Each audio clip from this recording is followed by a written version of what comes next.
Okay, here we are. We're going to discuss how to rack the balls properly. There's two ways to rack. There's my way, and then there's the wrong way. So, for an 8-ball game, obviously the 8's in the middle. These balls, make sure you have opposite. So if you have a stripe here, make sure you have a solid here. And this one doesn't really matter. You know, it could be a stripe or a solid. Just as long as these two balls are different.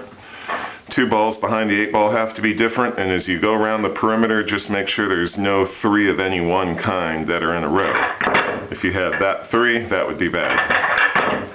So here's a proper rack. I don't think you can see it, but there's a tiny little dot that I put with a Sharpie in the exact right spot. I stretched a string this way and a string this way.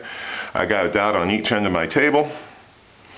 My rack, actually, even though it's a triangle and theoretically all 3 sides should be exactly the same, I've discovered that there is one spot on this rack that likes to be forward, and I put a little arrow. I don't know if you can see it, but there's a little arrow there.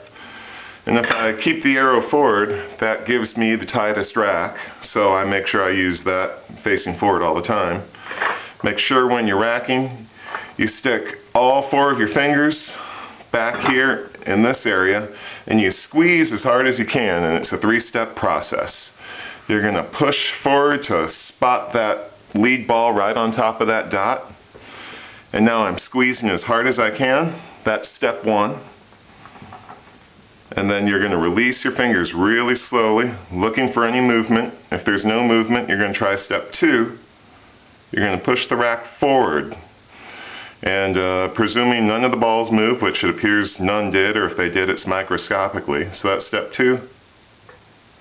Step 3 is a slight lift. Yeah, I know you haters are going to point out that I touched the ball here. But we're going to do it again. I'm going to do it fast. I'm going to squeeze. Gently pull the fingers. Step 2, push the rack forward, and then lift. And that's a nice tight rack, and that's going to give a really good break.